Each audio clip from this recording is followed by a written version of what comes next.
स्वागत है सभी का अनादि अनंतम पर। और जारी करते हुए हमारे भगवत गीता के पठन और श्रवण की श्रृंखला को आज हम श्लोक नंबर 11 अध्याय 6 के श्लोक नंबर 11 से पठन करेंगे। शुरुआत करें प्रार्थना से। ओम श्री गणेशाय नमः, श्री गुरुभ्यो नमः, गुरुचरणारविंदाभ्याम नमः, नमो नमः श्री गुरुपादुकाभ्याम। श्री कृष्ण कृष्ण कृष्ण अच्युतानंत गोविंद कृष्णाय वासुदेवाय देवकी नंदनाय च नंदगोपकुमाराय गोविंदाय नमो नमः। श्री राधा कृष्णाय नमो नमः। तो भगवद गीता अध्याय 6 श्लोक नंबर 11 और 12 साथ में है, तो साथ में देखेंगे। शुचौ देशे प्रतिष्ठाप्य स्थिरमानसम आत्मनः न अत्युच्छ्रितं न अतिनीचं चैलाजिन कुशोत्तरं तत्र एकाग्रं मनः कृत्वा यत चित्तेन्द्रियक्रियः उपविश्यासने युञ्ज्याद् योगम आत्मविशुद्धये। तो इसमें भगवान श्री कृष्ण जो है अर्जुन को समझा रहे हैं कि योग साधना किस प्रकार से करनी चाहिए, the technique, the method of yoga. शुचौ देशे, एक पवित्र स्थल, देशे यानी कि स्थान, जगह, क्षेत्र। शुचौ देशे, एक शुचि यानी कि पवित्र, एक पवित्र देश यानी पवित्र स्थान को चुनिए जिसमें कीट कीटाणु, मक्खी या मच्छर ये सारे उपद्रव ना हो, जो शुद्ध हो, पवित्र हो। केवल साफ़ सुथरा रहने से वो डेटॉल डाल के पोछा लगाने के बाद जो होता है वो नहीं, स्पिरिचुअली जो है वो शुद्ध होना चाहिए, प्यूरिफाइड होना चाहिए। तो गोमूत्र या गोमय से लिप्त ऐसा जो आध्यात्मिक रूप से शुद्ध और पवित्र हो, या फिर हवन की अग्नि जिस एरिया में हो, या अपने ही गृह में ऐसे सैंक्टिफाइड जगह में, शुचौ देशे, साफ़ सुथरे पवित्र देश में जगह को चुनना चाहिए। प्रतिष्ठाप्य, अपने आप को वहीं पे स्थापन कर लो, प्रतिष्ठा कर लो। स्थिरम, प्रतिष्ठा यानी कि क्या बहुत ज़्यादा चलायमान ना हो, एक जगह जो आपने डेडिकेट किया है उसी जगह को बार बार रेगुलरली यूज़ करें।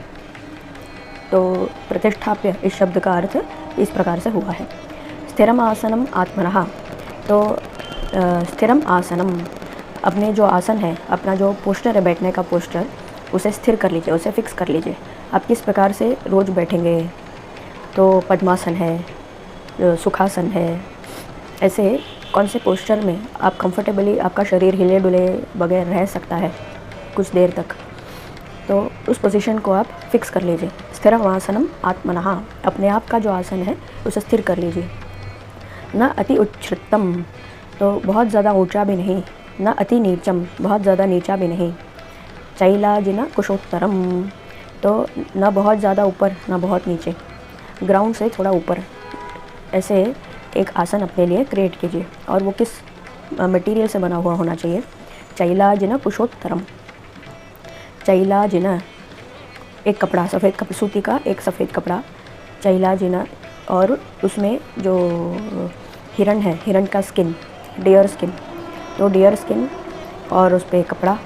कुशोत्तरम, कुश यानी कुश ग्रास, क्या है वो, उसको दर्भा भी बोलते हैं, दर्भा ग्रास, जो ये पंडित हाथ में लेके घूमते रहते हैं ना, दर्भा, तो वो दर्भ ग्रास जो है उसमें बहुत शक्ति है नेगेटिविटी को भगाने के लिए, और वो उस आसन पे रह के ही आपको एकाग्रमन हो जाता है। तो कुशाग्रास, फिर वो डियर स्किन और उसके ऊपर कपड़ा, ऐसे बिछा करके आसन तैयार कीजिए, और उस आसन में आपको एकाग्र होकर एकाग्रमन से विराजना है।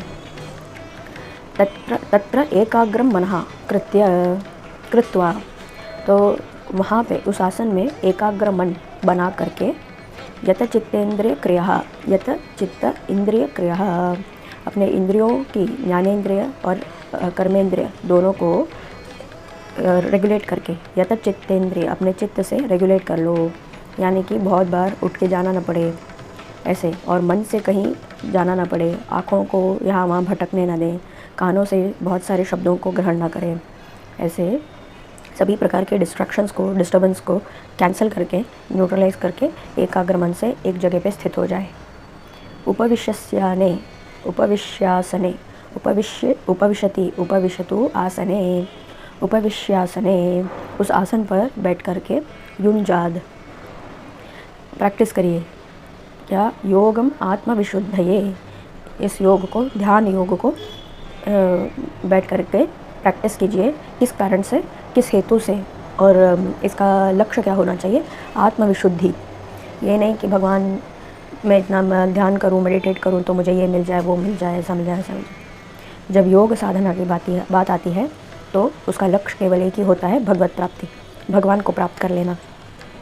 तो किसी प्रकार के अन्य इच्छाओं को मन में आने भटकने न देकर योगम आत्मविशुद्धये, केवल और केवल अपने आत्मा की शुद्धि के लिए इस योग का अब आचरण करें। अभी अगला श्लोक नंबर 13 और 14। समम काय शिरोग्रीवम धारयन् अचलं स्थिरः संप्रेक्ष्य नासिकाग्रम स्वम दिशश्च अनवलोकयन् प्रशांतात्मा विगतभ्येर ब्रह्मचारी व्रते स्थितः मनः संयम्य मच्चित्तो युक्त आसीत मत्परः। तो इस प्रकार से अपने पोस्चर को फिक्स करके उसके बाद क्या करना चाहिए?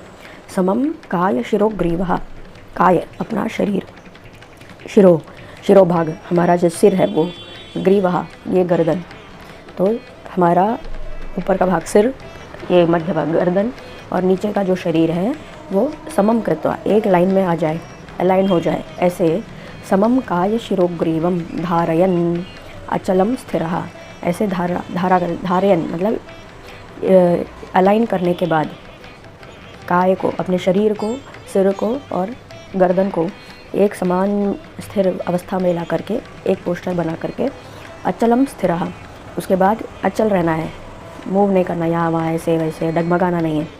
स्थिरः एक जगह पे फिक्स हो जाना है। संप्रेक्ष्य नासिकाग्रम, उसके बाद क्या करना है? अपनी दोनों आँखों से नासिकाग्रम, ये जो नासा है इसका जो अग्रभाग है इसे देखना है। संप्रेक्ष्य देखो, नासिकाग्रम स्वम अपना, स्वयं का, अपने स्वयं का नासिका भाग जो है वो देखो। दिशश्च अनवलोकयन, और जो दिशाएं हैं इन दिशाओं को न देखो। अनवलोकयन, अवलोकन नहीं करना है। प्रशांत आत्मा, तो प्रसन्न चित्त होकर के, खुश होकर के कि फाइनली मुझे सभी प्रकार के ड्यूटीज़ से छुटकारा मिल पाकर मैं बैठा हूँ या बैठी हूँ अपने आत्मा की विशुद्धि के लिए, अपने आप के लिए, स्वयं के लिए। तो इस आनंद से आपको ये करना है, प्रशांत आत्मा, और बिना किसी डिस्टर्बेंस, कोई मन में उथल पुथल नहीं होनी चाहिए, मन शांत होना चाहिए। प्रशांत आत्मा विगत भीर, किसी प्रकार का भय भी आपके मन में ना हो। विगत भीर ब्रह्मचारी व्रते स्थितः, तो ब्रह्मचारी व्रत का पालन करना है। ये तो आप स्वयं समझते हैं ये ब्रह्मचारी व्रत किस एंगल से बताया गया है। ब्रह्मचारी व्रते स्थितः मनः संयम्य, इसके बाद मन को संयम करके, मन को यहाँ वहाँ कहीं भटकने ना दे करके, मत चित्तो, सिर्फ केवल और केवल भगवान को अपने मन में धारणा करके, युक्त आसीत मत्परः, तो मत चित्तो युक्त आसीत मत्परः, मेरा ही चित्त में मेरा ही रूप, मेरा ही नाम, मेरे ही बारे में, मेरे ही गुणों के बारे में ध्यान करते हुए पूरे मन से आसीत मत्परा, ऐसा बैठना रहना चाहिए। मत्परा, मुझ में ही अपने मन को लगा करके बैठे रहना चाहिए। समम काय शिरोग्रीवम धारयन् अचलं स्थिरः संप्रेक्ष्य नासिकाग्रम स्वम दिशश्च अनवलोकयन् प्रशांतात्मा विगतभीर ब्रह्मचारी व्रते स्थितः मनः संयम्य मच्चित्तो युक्त आसीत मत्परः। अभी अगला श्लोक नंबर 15। युञ्जन्नेवं सदात्मानं योगी नियतमानसः शांति निर्वाण परमां मत्संस्थाम अधिगच्छति।